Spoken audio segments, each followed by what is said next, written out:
Historical Society. In an old ledger book from the First Depository Bank of Springfield, Illinois, I found a page, dated 6 days before the expedition's departure, showing a large withdrawal of $10 Liberty Head Gold Eagles, all dated 1846 and uncirculated, fresh from the Philadelphia Mint. How many? 1,000. And the record specified that the withdrawal was made by Jacob Wolfinger, Nora asked. She was still smarting from having been kept out of the loop. No, I couldn't get the name of the withdrawer. That particular ledger page had been damaged by silverfish. But I have corroborating evidence. He reached into the pocket of his jacket and took out an old piece of paper, sandwiched within archival plastic. In an adjoining file cabinet, I came across a letter from the First Depository Bank to Wolfinger, dated the following day.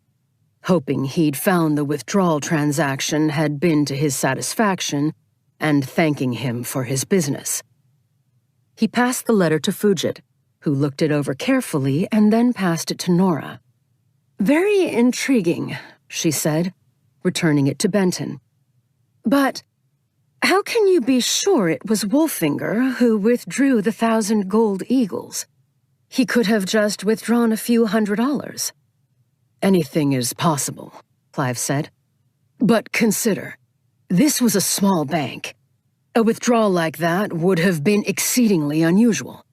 And it would have taken time to arrange. They might have had to send to Chicago or even Philadelphia for it. Wolfinger was a wealthy man. He had liquidated a very prosperous farm and business, and he was moving to California. Remember, this was before the days of Wells Fargo. Wolfinger couldn't just wire the money to Sacramento. He'd have to carry it on his person. $10 gold pieces were the lingua franca of the day, like $100 bills for drug dealers today. Clive leaned forward. We know a withdrawal of 1,000 gold pieces was made right before the expedition set forth. We know Wolfinger made a withdrawal from that same bank. We know he had gold in a strongbox that he was taking to California. He spread his hands. The evidence is irrefutable. He sat back, a smile of triumph on his face. $10,000, Fugit murmured. That was a great deal of money in 1846. Yes, but what's it worth today? We're not just talking about the melt value here. We're talking about the numismatic value. A single gold eagle in uncirculated MS-60 or better condition with a date in the mid-1840s is currently valued between $15,000 and $20,000. In other words, somewhere in or around that camp is a strongbox containing up to $20 million worth of gold coins. Benton stopped and the silence in the office was impressive. Finally, the president spoke. This is all well and good, but if the Institute excavates the site and finds the gold, who owns it? Any artifacts uncovered in a permitted excavation by a qualified 501c3 nonprofit organization are normally owned by the organization. So the gold would be ours. Debatable. California will claim the treasure as its historical patrimony. The federal government will also want it, since it will have been found on federal land. Wolfinger had no descendants that I can find, so there's little concern in that direction. I've seen situations like this before. Descendants or no, it could very easily get ugly. Yes, but Dr. Fugit. Benton leaned forward. Here's where the Institute and its stellar reputation come in. As part of the archaeological permitting process, the Institute will negotiate ahead of time how any treasure will be divided, should it be found. That arrangement will be written into the permits themselves. The Institute's reputation would ensure no one objected to you getting a goodly share, to increase your endowment. Fund important research. Raise salaries. If the Institute offered a third to California, a third to Uncle Sam, and kept a third, who could argue with that? He lowered his voice. In other words, you don't need grant money to fund this expedition. It would still be a rather expensive gamble. If the Institute felt it was too risky, I'd understand. Our joint alma mater, Stanford, has a world-class archaeology program, as does Berkeley. A line of displeasure creased Fugit's brow. Nora knew the director wouldn't respond well to threats, and she was startled by Benton's directness. I'm sure we can find the funds, the president said sharply. But in this division you propose, where would you come in? Benton laughed. You mean, how much gold for me? None. My interest is purely in history. If I wanted the gold, I could have gone up there myself and searched it out, and nobody would be the wiser. Commendable, Fugit said dryly. But how do you know someone else didn't find it years ago? If somebody had, there would be an unusual number of uncirculated 1846 gold eagles floating around. Nobody had any idea where the lost camp was located, except us, now, thanks to Tamsin Donner and her journal. There was a brief silence. Then Fugit closed the folder on her desk. The Institute will accept your proposal and bear the cost of the expedition. Nora, you will be the archaeological director if you so choose. And Clive, may I call you Clive, will be chief historian. My office will take care of the permits. We have the winter months, which isn't much time to put together a major expedition. She stood and shook both their hands. Dr. Benton, I wonder if you'd give me a moment with Nora. Of course. He smiled at them both, turned, and stepped out of the office. Fugit watched him close the door. They resumed their seats, and she turned back to Nora. This is a very intriguing proposal. The president's expression remained formal, but her face betrayed a hint of enthusiasm. Thank you. I'm glad you think so. Where do we stand on that Pueblo ruin out by Pedernal Peak? The final room has been fully excavated and documented. It's just a question of cataloging the potsherds and artifacts. Lab work. And that outlier settlement you were working at Bandelier? Our job is complete. I've handed it off to the Antiquities Department to handle the legal issues. The president looked at her searchingly for a moment. You know, I've been here almost 2.5 years, and in all that time, I can't remember you once taking a vacation, or even just getting your head out of a test trench. It's simple. I love my work. Is that all there is to it? Yes, Nora said, a little more abruptly than she intended to. I'm not trying to pry, but I'm aware of your history. I'm glad you love your work. I just don't want to see you bury yourself in it. Nora said nothing. This expedition may not exactly be a walk in the park. The High Sierras are rugged, dangerous mountains. You know that Ted Curtin is just champing at the bit for a dig like this. Fact is, he needs to get one under his belt. If you want to hand off the field work to him, you could take some time off, and then direct the work from back here and pick up when— Dr. Fugit, Nora interrupted. I thank you for your concern. Truly I do. And I want to see Ted Curtin get his fellowship. But the fact is, Clive Benton sought me out personally. I don't know how he'd feel about handing the dig off to somebody else. And in all honesty, I'm not burying myself in my work. That work is my life. I can't imagine anything more exciting than finding the lost camp of the Donner Party. There will be downtime over the winter as we prepare. It isn't like I'll be going without sleep or anything. Fugit remained quiet, listening. "I know you're aware of my history. Honestly, it's not relevant. And, well, to use your own words, I really do appreciate your sensitivity in not prying." Fujit's eyes widened almost imperceptibly at this. Silence fell over the office for a moment, and then the president nodded. "Very well," she said briskly. "Best of luck with your preparations, Dr. Kelly." Chapter 6. March 29th. "Agent Swanson?" The long, echoing room, once apparently a grand chamber of some sort, now broken up into a warren of office cubicles, remained silent save for the low beep of electronic equipment and the clack of fingers on keys. "Agent Swanson!" Corinne Swanson looked up abruptly, dropping the papers she was leafing through onto her desk. "Yes?" she said. The voice belonged to Robert Wantagh. His head was sticking up from a cubicle at the far end of what she'd come to call their cell block. He had short blonde hair, and it was combed back in a ducktail that would have made an extra from The Untouchables proud. "You're alive. Good. I thought maybe something had happened and you were as dead as those case files you're studying." "Not yet."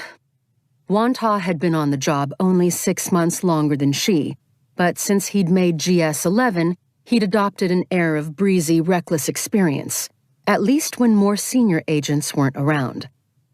"Just wanted to let you know the pizzas are here. Conference room B." "Thanks. You all go ahead. I'll catch up." Not only was Wantagh a wise-ass, but Swanson thought he might be trying to put the moves on her as well. She picked up the papers again. Eyewitness reports from victims of a bank robber who'd cut a wide swath up and down I-25 3 years ago and tried to get her mind back into focus. Then she turned toward her keyboard and began typing her summary report. Not that there was much to summarize. She knew everything by heart already, and there was nothing new of value to add. 5 banks robbed in a space of 2 months. 2 tellers shot, neither fatally. The perp was conscious of security cameras and had walked into the banks wearing a variety of cowboy hats, under which was concealed a balaclava he'd rolled down immediately upon entering. Total take, $694,000. Last seen at the Third National Bank in Alamogordo, just off the Mescalero Reservation. No ID, no license plates, no nothing. The eyewitnesses could agree only that the guy appeared Caucasian and under 40. Word from a CI was that he'd skipped across the border, and even that word was already 2 years old. Swanson let her hands drop from the keyboard, stacked the papers neatly on her desk, and slid them into the official case folder, sighing. It was ironic. The reason she hadn't heard Wantagh calling her was because she still hadn't gotten used to being called Agent. Special Agent Swanson. To think how long she'd dreamed of being addressed like that. It was a dream that had taken her from Medicine Creek, Kansas, all the way to the John Jay College of Criminal Justice in New York City, followed by the requisite work experience, in her case, a year as an assistant probation officer in the lower Hudson Valley, and then, finally, on to the FBI Academy at Quantico for 20 weeks of new agent training. 20 weeks of endless case exercises and practicals, of humping her way over the obstacle course again and again as winter rains turned the dirt to icy mud, of refining her firearms skills and combat tactics in the Hollywood-like set of Hogan's Alley, of executing coordinated spin-outs and pit maneuvers until she felt more like a stunt driver than a law enforcement trainee. And she had loved it. Every filthy, exhausting, stressful minute. Because every minute brought her that much closer to being a special agent. And then at last it came. Graduation and the swearing in, receiving her badge and credentials. It had been the proudest moment of her life, as well as one nobody could have predicted. Corey Swanson, the foul-mouthed, purple-haired goth who'd grown up a latter-day rebel without a cause in a shithole prairie town. Her mother hadn't bothered to come to graduation, drunk probably, and it had stung that the prime mover behind her budding career, Special Agent Aloysius Pendergast, had been unable to attend. But her father Jack had been there, beaming with pride despite his obvious discomfort at being surrounded by so many people with the power of arrest. And then it was over. She was issued her duty weapon, a Glock 19mm with 4 15-round magazines equipped with orange followers, along with several boxes of Winchester PDX-1 Plus P 124-grain hollow points, and she was off to her new life. Little did she know at the time that her new life would consist of reporting every morning at 8:30 to 4200 Luking Park Avenue Northeast, the Albuquerque, New Mexico field office, for administrative duties. She'd met Supervisory Special Agent Hale Morwood, the advisor who would manage the first part of Swanson's 2-year probationary period. He was the mentor who would ghost her, show her the ropes, rate her, and, it seemed, rein in her expectations. Now she'd spent 3 months reviewing cold cases and working with the PIO on public relations outreach to the community. Occasionally, for a change of pace, she'd get to accompany tech ops as they put up new poll cams. This was not what she'd expected. Surely not all new Quantico graduates spent their probationary periods like this. She couldn't imagine getting a worse detail. Until Morwood took her to visit the resident agency at Farmington, up by the Colorado border. If Albuquerque was the ugly, dusty ass end of nowhere, then Farmington was the inflamed boil on that ass. If she ever ended up in a satellite office like that, she just might rob a few banks herself. She could hear a low hubbub of conversation from Conference Room B, where her young confrères were chatting over lunch. But Swanson wasn't hungry. She was eyeing Morwood's office. The door was closed, and the wall of glass beside it was, as usual, obscured by beige vinyl blinds, lowered to floor level. Morwood was on a conference call, the weekly status meeting for operations. She glanced at her watch. It should be over any time now. She took a deep breath, and then, as anticipated, the door opened and Morwood emerged, shrugging into the jacket of his dark blue suit. She watched out of the corner of her eye as he disappeared into the maze of cubicles. He was short, in his late 40s, a little overweight with a thinning crown of red hair. When she'd first seen him, Swanson had thought he looked more like a train conductor than an FBI supervisor. But that was before she'd had the chance to observe him over a couple of months. The way he kept his own counsel, the sly intelligence that glittered in the sleepy brown eyes. Now Morwood had reemerged from the cube farm and was coming back, fresh cup of coffee in one hand, still sticking to schedule. That meant he wouldn't get called into another meeting for 15 minutes. Taking another deep breath and composing herself, Swanson picked up the folder, rose from her desk, and exited her cubicle. Morwood was seating himself back at his desk, stirring Splenda into his coffee. Seeing Swanson approach, he nodded. "Good afternoon, Swanson." "Afternoon, sir. Do you have a minute?"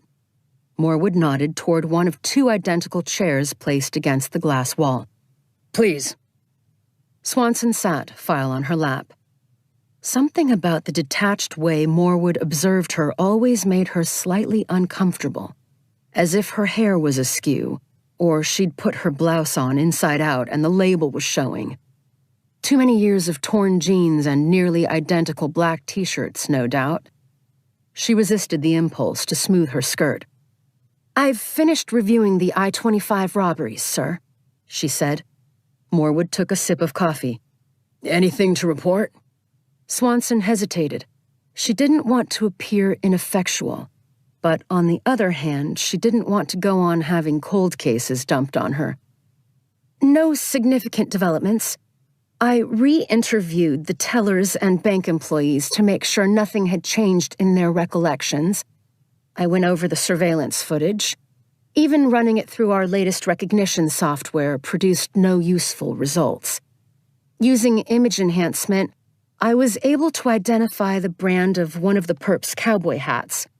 It was a manufacturer common to Texas, New Mexico, and Arizona that recently went out of business. Their records proved useless. Any new robberies that fit the MO? No, sir. I checked into that carefully, both north and south of the border. Plenty of bank robberies, but none with more than a single-point match.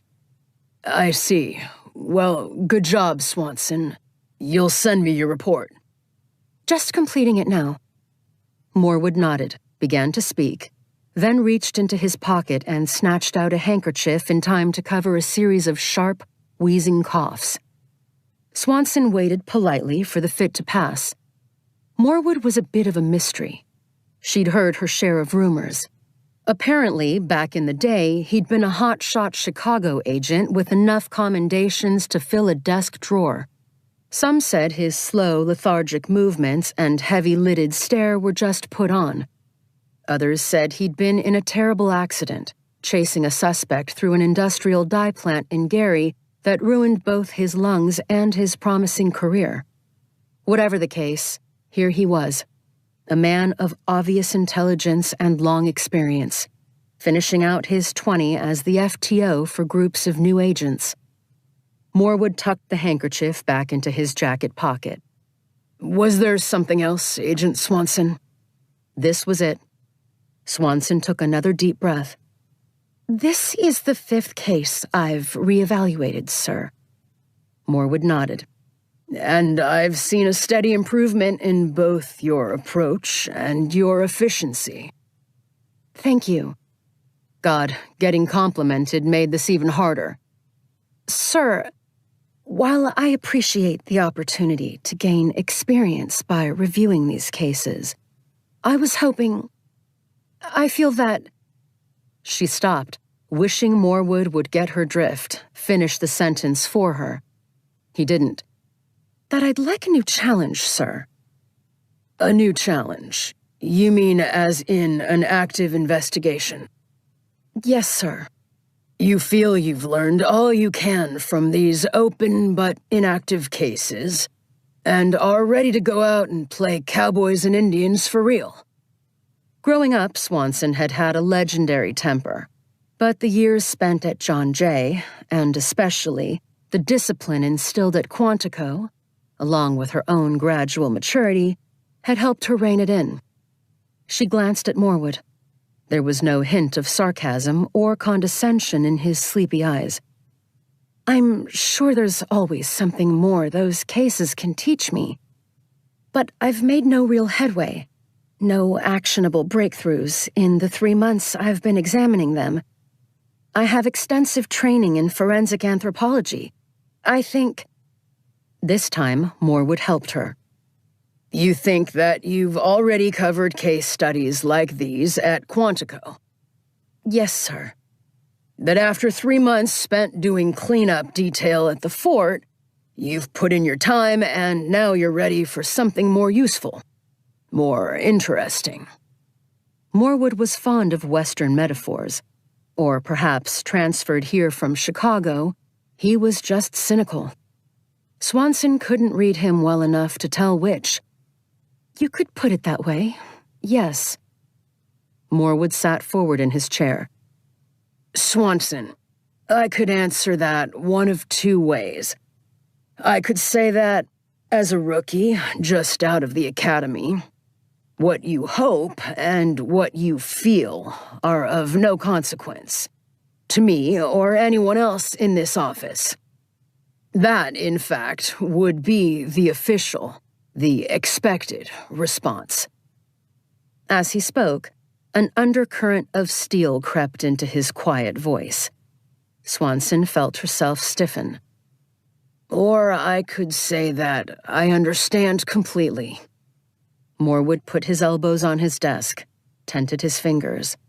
His voice softened a trifle. I felt the same way, once upon a time. It's usually worst about now, 3 months in. I shouldn't tell you this, but the staff psychologists at Quantico even have a term for it. Swanson sat, still stiff in her chair, uncertain where this was heading. Being an FBI agent isn't like being a doctor, or even like being a cop. There's no single path to getting the right kind of experience under your belt. There are plenty of agents, lawyers, programmers, who don't even wear a weapon and spend their entire careers at their desks. Location makes a difference, too. You happened to catch Albuquerque. A lot of the action around here is drug-related, so the DEA tends to take point. He leaned forward a little. But I'll tell you 2 more things, Swanson. First, I'm your FTO. That means I'm your judge as well as your guardian angel. While you're evaluating those cold cases, I'm evaluating you, where your skills lie, where you'll do the most good, what weak points need the most work. Swanson tried not to show her surprise. She'd never considered, certainly never noticed, that Morwood might be watching and evaluating her with any particular attention. Second, and you have to believe me on this, your time will come, and it'll probably come when you least expect it. It might not even be an official assignment. Something might happen while you're out installing those damn pole cams, or driving home at night. It might turn out to be the investigation you were born to solve. Or it might be the most boring, most frustrating catch of your career. Either way, I can promise you this. Those cold cases you're reviewing now will come in handy. He took a sip of his coffee.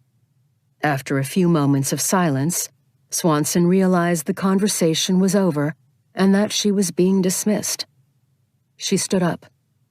"Thanks for your time, sir." "Don't mention it." Morwood picked up the phone and began to dial.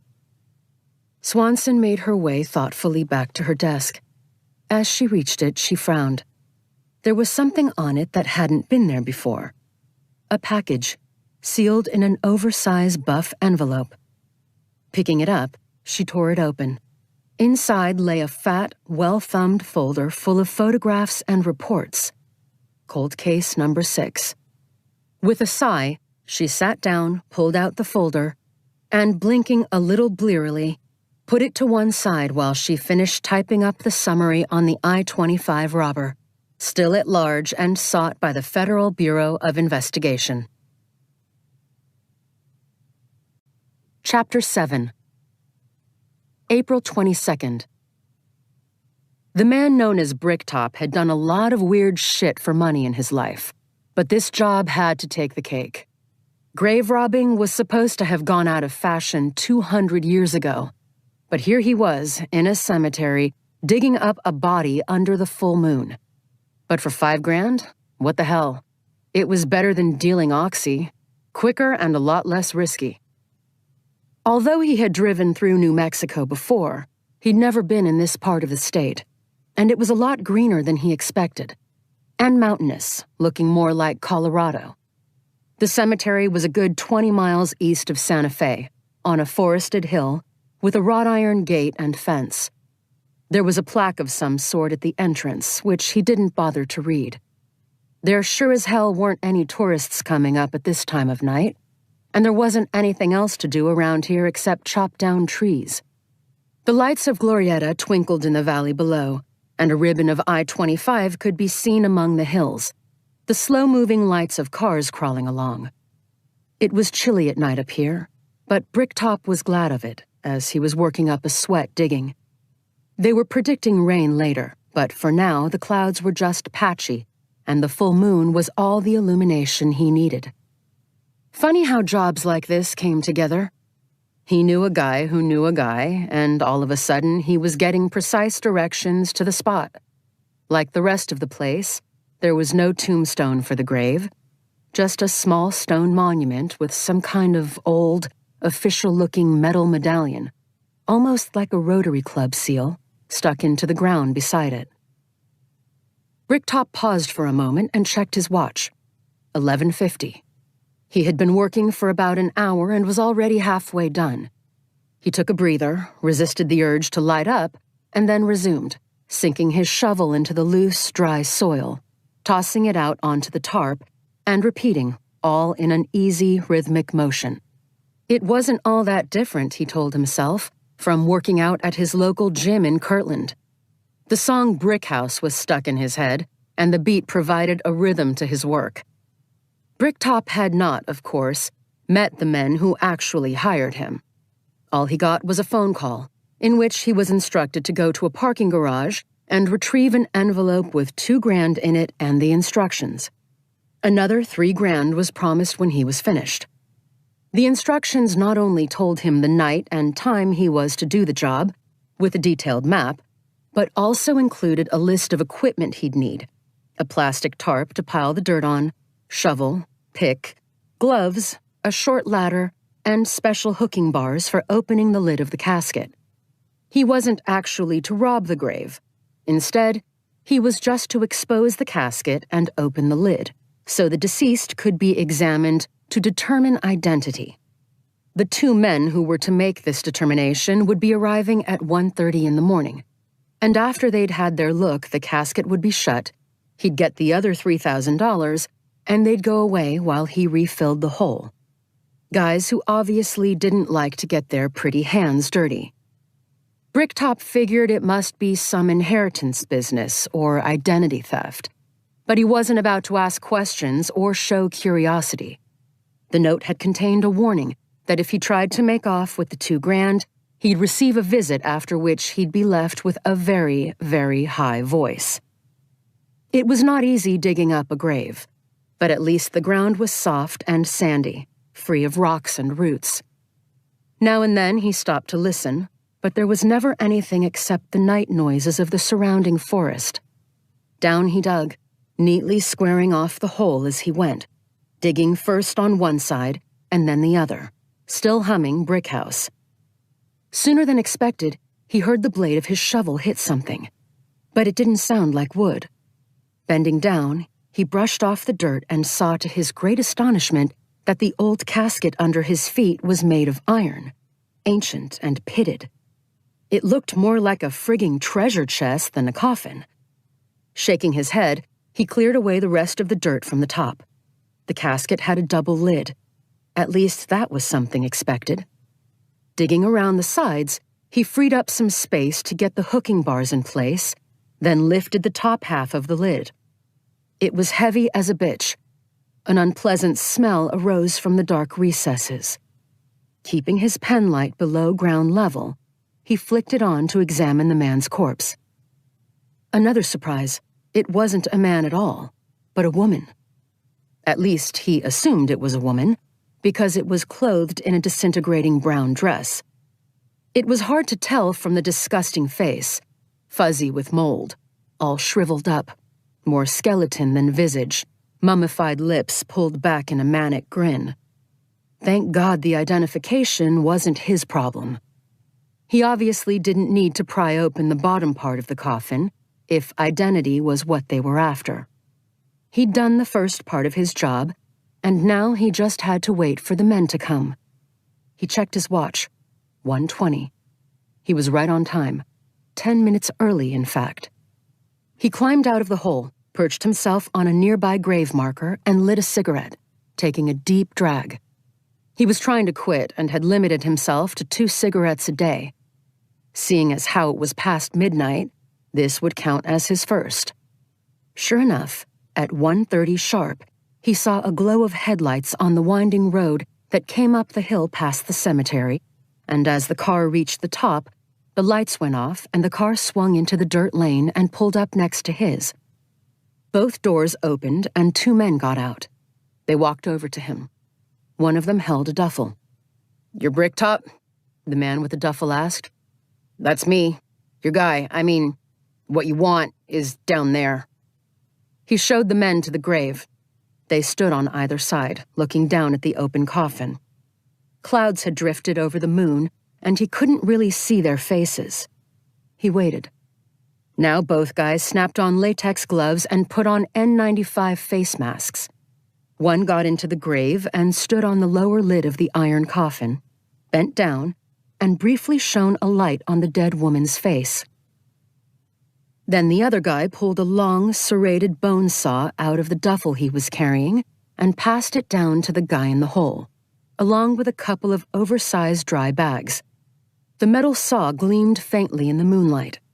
The man bent over the corpse's midriff, and Bricktop heard a horrible crackling, sawing sound. It was pretty obvious what the guy was doing, and it wasn't just determining identity. But Bricktop held his tongue. Never ask questions. Never show curiosity. That was his mantra. The man put something heavy into one of the dry bags, sawed some more, put something else in the other bag. Then, sealing them, he handed them carefully to the man standing above. Then he stripped off his gloves and mask and slipped them into a pocket. "Are we good?" Bricktop asked. "We're good." The man reached into his coat and withdrew a manila envelope. "Remember, this never happened." Bricktop nodded, opened the envelope that was handed to him, and saw it contained fresh banded hundreds. 3 bands, each labeled $1,000. He riffled through and then slipped the envelope inside his pocket. "Okay," said the man. "Close the lid and refill the hole." Bricktop was only too eager to finish the job and get the hell out of there. He bent down, grasping the heavy lid. It was just as he thought. The crazy fuckers had sawed the corpse in half and taken it from the waist up. None of his business. Pulling out the hooking bars, he heaved it closed with a muffled thump. He felt a sharp tickle against the back of his skull, and that was it. The man in the grave bent over the figure sprawled on the coffin, then dispassionately squeezed off a second round from the silenced Maxim 9 pistol, taking off the top of the grave digger's head. Pulling the latex gloves on again, he gingerly reached inside the man's jacket and took out the envelope with the money, along with wallet, car keys, and the instruction document. He climbed back out, and the 2 men, in silence, dragged the tarp and some of the dirt it held into the freshly dug hole, loosely covering the corpse and his tools. The dry bags and saw went back into the duffel. Dark clouds now began to blot out the moon, the arrival of the predicted front, bringing thunderstorms and heavy rain.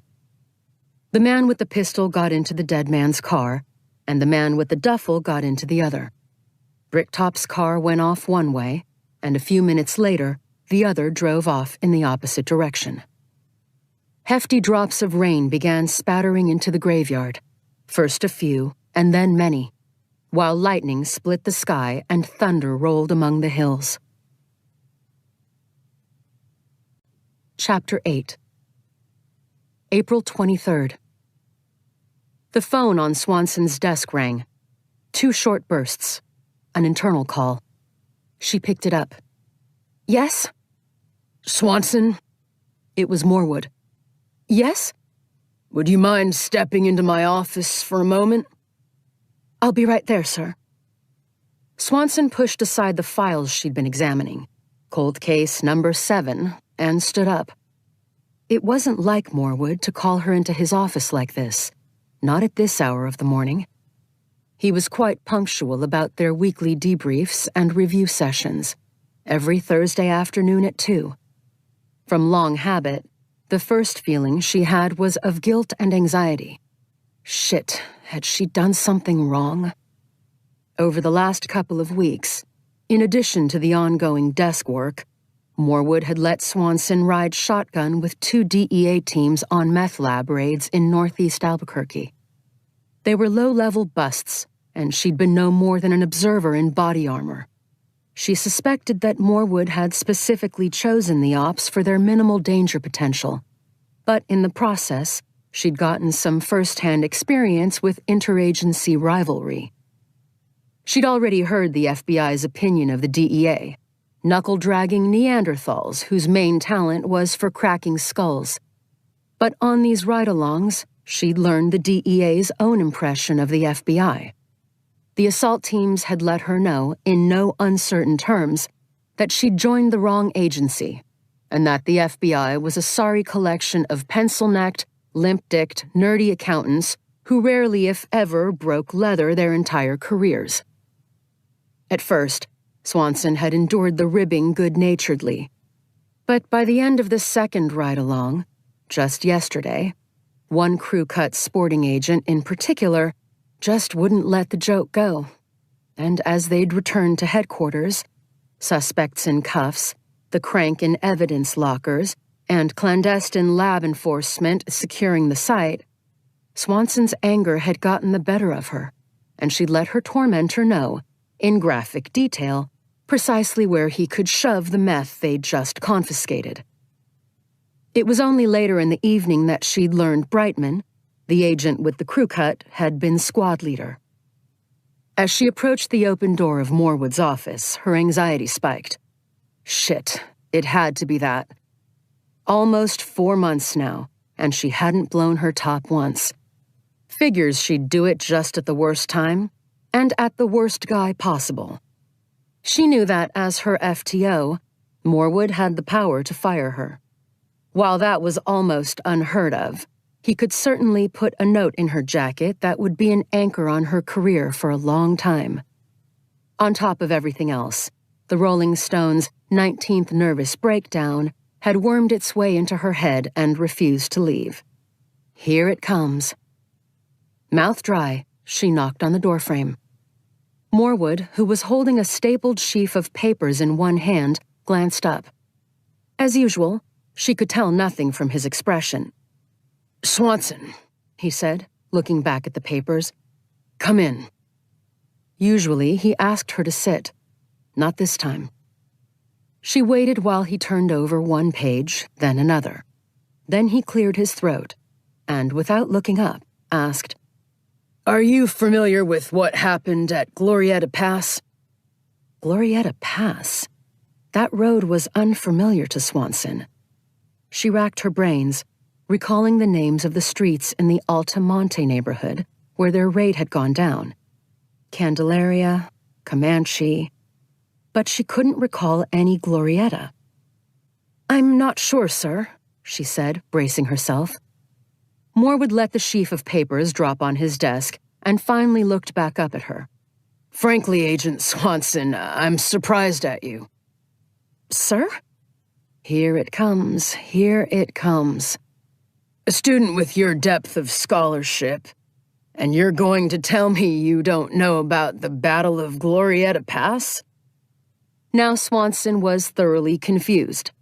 With a stab of annoyance, she thrust Mick Jagger's nasal voice out of her mind. "I'm not sure what you mean. There was no battle. The Cooks surrendered without a fight. If you're referring to the incident with Brightman, I want you to know, sir, that I'm sorry if there were any hard feelings." "Swanson, are we even on the same planet? I've read your John Jay transcript. It says you took a course on the American Civil War your sophomore year. Or maybe you slept through it?" Swanson swallowed. "I'm sorry, sir. Are we talking about history?" "Of course. What did you think we were talking about? That DEA dust-up yesterday? Sure, Brightman called me. I told him to untwist his underwear and forget about it. No, I'm talking about Glorietta Pass, the westernmost major battle of the Civil War. The Confederacy invaded New Mexico territory in an attempt to cut the West off from the Union and got their asses royally kicked at Glorietta Pass." Swanson felt surprise, relief, and then embarrassment. Now that her anxiety was receding, the name did have a familiar ring. But her professor for that class had been boring as hell, and there'd been so many battlefields to remember. "Yes," she said. "Yes, a class of mine covered it. Sorry, sir." He frowned at her in what she hoped was mock disappointment. "I'm relieved to hear it. Not exactly Gettysburg, of course, but over 60 men. Yanks and Confederates both lost their lives in that battle. Several of them are buried up there, at a place called Pigeon's Ranch." Swanson was silent, listening. As relieved as she was to learn this had nothing to do with the reaming out she'd given Brightman the day before, she was mystified as to what Morwood was getting at. About an hour ago, a body was discovered in the Pigeons Ranch Cemetery. Well, 2 bodies, perhaps. Although that remains to be seen. A man was found shot, lying atop a coffin in a freshly dug-up grave. Swanson nodded. She wondered if she should be taking notes, decided against it. Feel free to chime in any time, Swanson. Now, Glorietta Pass was a Civil War battle. Part of the battlefield is a National Historic Park, and that grave was in a small cemetery there. At this, Swanson did chime in. That would make the site federal land. Yes, you may now keep your diploma. Go on. Any crime committed there would be our responsibility to investigate. Correction, your responsibility. And with that, Morwood picked the sheaf of papers off his desk and handed it to her. Swanson took the papers gingerly. Sir? It's quite simple. As I recall, 3 weeks ago, you came to me asking for a new challenge. An active investigation, perhaps.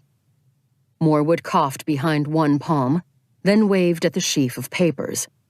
I herewith give you a dead body in a vandalized grave in the cemetery at Glorietta Pass. When Swanson remained silent, Morwood said, Isn't this what you wanted? A case of your own? Swanson recovered her voice. Yes, sir. I want that very much. But what do I... She fell silent again, seized with panic. You don't know exactly what to do. Of course not. It's your first case. But here's the chance to see how that Quantico training and these 4 months of casework pay off. I'm eager to hear what your budding forensic expertise makes of it all. So, you'll be the initial federal investigator. Liaise with local law enforcement. Make sure the site has been secured. Examine the body.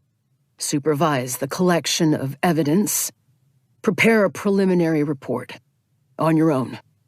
Swanson didn't reply. She was aware of several emotions. Excitement, even elation. But at the same time, concern. As the ramifications of what Morwood was saying hit home. What about you? And as an afterthought, sir? What about me? I'll be in this office, eager to hear your findings. Swanson swallowed. This was the opportunity she'd been waiting for. But Morwood was FTO for her probationary period. He was supposed to ghost her, mentor her, through just this kind of process. Was this his version of teaching her to swim by throwing her into the deep end of the pool? What about, calling in an evidence response team unit? Morwood shook his head. As the lead investigator, you'll be in charge. That's up to you. He gave her a wry smile. But keep in mind, you'll have local law enforcement and their CSU on hand, with the coroner's office and other support staff. Certainly, if you feel it's necessary to call in the ERTU, do so. But consider the optics first. He picked up his phone. Take a look at that brief. Meanwhile, I'll get operations to set you up with a pool car, a radio, and the rest of it. When she remained motionless, Morwood put the phone down again. Well, remove thyself, Agent Swanson. Get thee to Glorietta. It's only an hour away, and it's even a rather attractive drive. Chapter 9. As she drove the duty vehicle down the winding, dusty road, Morwood's sheaf of papers, now carefully read, reread, and tucked into a folder, lying on the seat next to her, Agent Swanson found herself beset by unexpected emotions. This was a day she'd dreamed of for a long time. Special Agent Corinne Swanson, lead FBI investigator, on a homicide case. And yet, instead of focusing like a laser on the case, she felt awash in anxiety. Only the most banal thoughts seemed to come, unbidden, into her brain. Trivial details of the weather, the color of the road, a broken piñon tree. She took in a deep breath, then let it out slowly, slowly. She flexed her fingers, adjusted her grip on the steering wheel. Remotely, she was relieved to see her hands weren't trembling. Get a grip, take it one step at a time, and play it by the book. She exited at a sign marked Glorieta Pass Battlefield National Park onto a rutted road that took her higher into the foothills of the Sangre de Cristo Mountains, then leveled off onto a mesa top. Ahead, she could see the land dividing, ultimately leading to a twin set of ridges that slowly sank away to the north and the south. She wondered, a little idly, if that was the so-called pass, and who Glorieta was. Now ahead, she could see a grouping of RVs and Airstreams parked on the shoulder, their doors open and the occupants standing around in the sun, looking pissed. Another quarter mile, and she found out why. The entrance to Pigeons Ranch Cemetery, Glorieta Pass, was blocked by a sheriff's cruiser, light bar flashing. She stopped, and a deputy got out of the cruiser. Swanson had her ID on a lanyard around her neck and held it up for his inspection. The young deputy looked at her, at the ID, and then back again before finally nodding and returning to his vehicle. He revved the engine and moved it so Swanson could pass. Ahead, beyond a gate, a cluster of signs and a parking turnout, she could see several official vehicles, parked haphazardly. She took another deep breath. Pulling in beside the vehicles, she got out and began to walk, first across a paved surface, and then up a gravel path. Weathered graves, each with a number and some sporting small explanatory labels, began to appear on her left and right. She could make out perhaps a dozen people in the distance, in a corner of the cemetery, uniformed officers, national park rangers, a few figures in monkey suits, medical personnel, a woman with a camera, one or two others whose purpose was not immediately identifiable, all standing around as if waiting.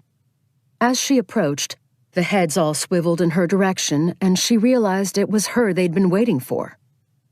The last of the random thoughts abandoned her, and her heart began pumping a mile a minute. Be cool, she told herself. You've got this.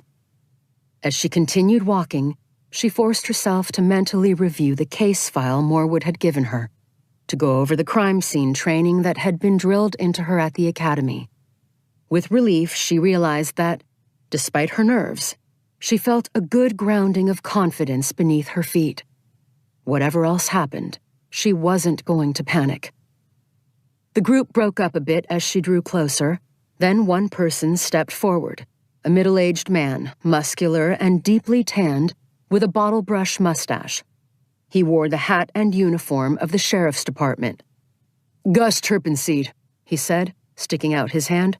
Sheriff, San Miguel County. Swanson shook it, fingers stiffening as she felt the crushing, intimidating grip. Agent Swanson, Federal Bureau of Investigation. Good to meet you, Agent Swanson, the sheriff said, glancing back at another man wearing the star of a deputy sheriff, who grinned and nodded faintly. Everyone seemed to be staring at the ID and shield on her lanyard. Agent Morwood mentioned you, Turpenseed said, but I didn't expect... A woman? Someone so young. I see. Swanson was surprised to find herself not rising to the bait. It was the FBI shield, she realized. She had it, he didn't, and though he might not like it, he couldn't do shit about it. This realization gave her a tickling sensation of power. Growing up, power was the one thing she'd never had. And so she'd built up a carapace of sarcastic belligerence and resentment toward authority. Ironic how she was the authority now. She looked around, taking in the other faces, the scene itself. An open grave, surrounded by crime tape, a confusion of dirt, plastic tarp, tools, and a partially covered body at the grave bottom. Familiarizing herself with the situation as she let a silence build. Then she turned back to Turpenseed. "You're right, I'm young. And I'm not getting younger standing here. So let's get on with it. Who was first on the scene?" A blonde woman in a ranger's uniform separated herself from the group. "I was." "Your name?" "Grant." "Want to tell me what happened?" The ranger nodded. "I got here at 7:30 to open the cemetery and prepare it for visitors. One of my duties is to walk the perimeter. As I was doing so, I noticed this mound of earth." She nodded over her shoulder. "Coming closer, I saw the hole in the ground. At first I thought it might be grave robbers, come for Regis. But then I saw that man in the hole, partly covered by dirt and blood. So I turned and called for Alec." "Alec?" "Alec Quinn. He's the other ranger on duty with me today. His car was just pulling in." "Go on." Another ranger, apparently Quinn, stepped forward and took over the story. "I thought there was a chance the man was still alive. So I jumped into the hole and began brushing the dirt from him. And then when I saw that," he swallowed, "that he was dead, I got out and made some calls. There were no ISB agents in the area, so I notified the sheriff." Swanson nodded. She knew that the ISB, or Investigative Services Branch, comprised the special agents of the National Park Service. She also knew there were a total of about 36 agents to cover the entire country. She looked around. "Who's heading the local CSU team?" A short man of about 60 approached. "Larson, Santa Fe Crime Scene Unit." "You've been waiting for the feds?" "That we have," the man said. "Sorry to keep you. Please get started, and I'll be with you shortly." Now Swanson turned back to Quinn. "And when did you decide to call the FBI?" she asked. Quinn reddened. "It's not as cut and dried as you might think," he said. "Glorietta Pass has only been ranked a Class A battlefield for the last 25 years, and most of it is on private land. Only about 20%. The Pigeons Ranch unit is technically under National Park Service jurisdiction. I called the FBI while we were verifying the authorization," Grant said. Swanson nodded. "Did you see anything or anybody else?" she asked. The woman shook her head. "It was like this when we arrived. Once we understood the victim was dead, we backed off and left it alone." "Nothing out of place? Suspicious in any way?" Another shake of the head. "What are the park hours?" 8 to 6. "And there's nobody here at night?" "No." "You aren't worried about vandals? Souvenir hunters?" "That's never been a problem before," Quinn told her. "Folks around here respect the dead. We're pretty remote, too, and besides, funding is tight. The trust does what it can, but most of the money is put toward upkeep and restoration. Glorietta Pass is considered an endangered battlefield. It's got a Priority 1 rating, one of only a dozen such battlefields to have one." Swanson had already learned there was a different mindset in this part of the country. It wasn't all that unlike rural Kansas, really, where she grew up. Too much empty land to police effectively, and not enough bodies or money to police it. The CSU team had now surrounded the hole and were lowering a ladder, preparing to start work. Swanson turned to the sheriff. "Have you secured the scene?" she asked. "We did, ma'am, as soon as we ascertained the nature of the situation." The ma'am bit temporarily threw her, but she made no sign. It was the equivalent of sir, and she'd better get used to it. The sheriff took off his hat and wiped his forehead with the back of one arm. Swanson noticed his head was shaved, the brim of his hat soaked with sweat. Sheriff, could you please take your people and look to establish ingress and egress? Note any evidence such as tire tracks for the crime scene unit? She nodded. That photographer one of yours? Yes. Good. Put her to work. The sheriff hesitated just a moment. Then he turned toward his deputy and spoke in low tones. A minute or two later, about half of the crowd that was standing around began to disperse, a little reluctantly, around the cemetery. Swanson decided not to call in the FBI's ERTU to supplement the Santa Fe people. It probably would piss a bunch of people off.